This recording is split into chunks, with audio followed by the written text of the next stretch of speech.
করে দিয়েছি। নমস্কার, lifestyle and teaching technique for Sonali চ্যানেলে সবাইকে স্বাগত। তো আগের দিন আমি যে ক্লাস 5-এর যে গল্পটা বুঝিয়েছিলাম, আজকে সেই গল্পটা ধরবো। অর্থাৎ এখানে বোঝানো হচ্ছে যে পড়াটা আপনারা অর্থাৎ টিচাররা যে পড়াটা বোঝাবেন সেই পড়াটা অবশ্যই চেষ্টা করবেন পরের দিন বা সেই দিন পড়াটা ধরার। তো আমি এর মাঝখানে আর দেখাইনি, দুদিন গ্যাপ ছিল, দুদিন একটা কারণের জন্য ভিডিও করতে পারিনি। তো আজকে সেই পড়াটা ধরে দেখাচ্ছি।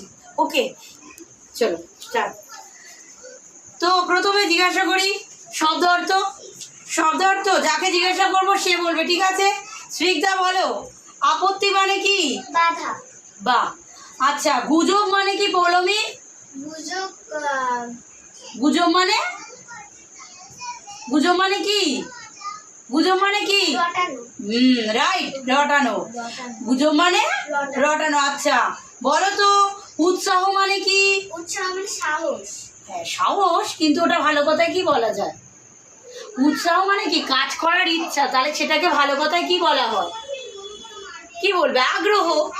আচ্ছা, এবারে যাই প্রশ্ন উত্তরে বলো, স্টিফেনসনেরা কয় ভাই বোন ছিল? পৌলমী বলো।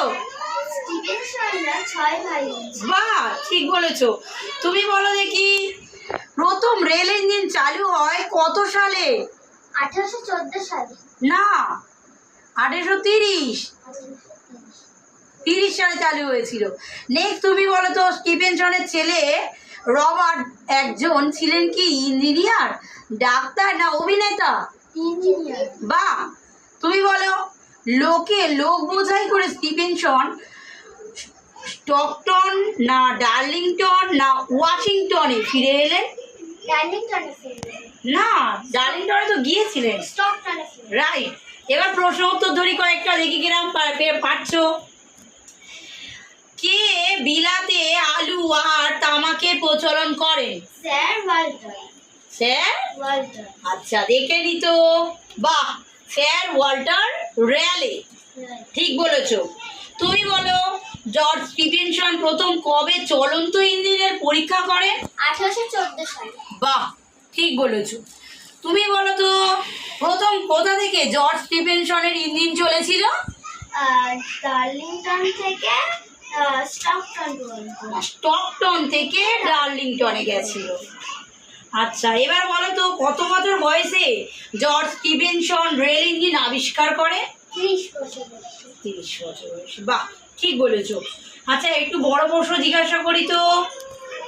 আচ্ছা বলো তো, জর্জ স্টিফেনসনের জীবনী বলো দেখি। জর্জ স্টিফেনসন ছিলেন অত্যন্ত গরিব পরিবারের। 30 বছর পর্যন্ত তিনি কয়লা খনিতে কাজ করে পেট চালিয়েছিলেন।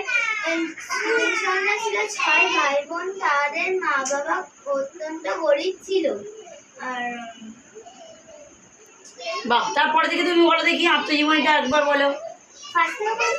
হ্যাঁ বলো না, জর্জ স্টিফেনসনের জীবনীটা একটু ভালো করে বলো। জর্জ স্টিফেনসন ছিলেন অত্যন্ত দরিদ্র পরিবারের ছেলে। তিনি ছোটবেলা থেকেই কয়লার খনিতে কাজ করে তার নিজের জীবন কাটিয়েছিলেন। তারা 6 ভাই বোন ছিলেন। তারা 6 ভাই বোনই সবাই ওরকম কাজ করে জীবন কাটিয়েছিলেন। তাদের প্রত্যেক দিনের রোজগার ছিল 2 আনা করে। এইভাবে স্টিফেনসনের 30 বছর পর্যন্ত স্টিফেনসন এরকম জীবন কাটিয়েছিলেন।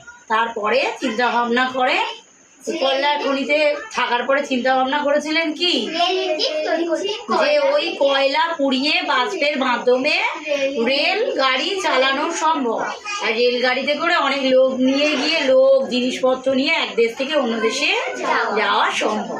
এগুলো বলতে হবে। তারপরে তিনি কবে রেল ইঞ্জিন চালু করেছিলেন, কত সালে, এটাও বলতে হবে। আর কত সালে একদম ট্রেন চলাচল শুরু করে, ওটাও বলতে হবে। ঠিক আছে?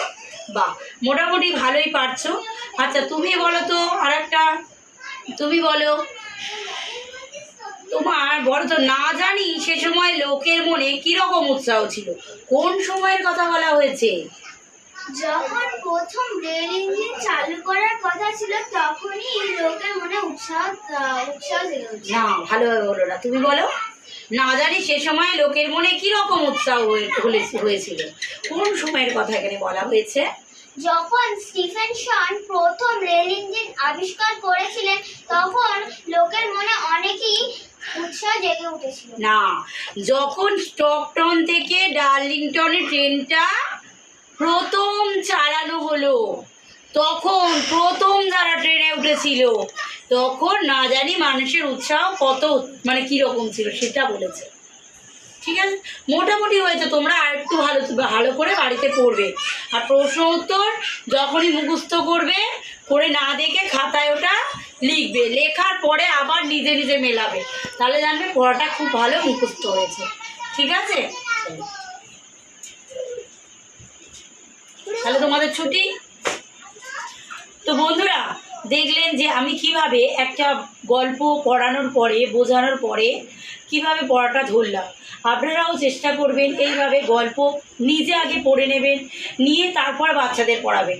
এখনকার বাচ্চারা বেশিক্ষণ সময় ধরে পড়তে চায় না, তাই আপনাকে গল্পটা হোক কবিতাটা হোক আগে থেকে পড়ে বুঝে নিতে হবে, নিয়ে চেষ্টা করবেন ওই গল্প কবিতা বই ছাড়া বোঝানোর, তবেই কিন্তু বাচ্চারা বেশি মোটিভেট হবে, অর্থাৎ মনোযোগী হবে।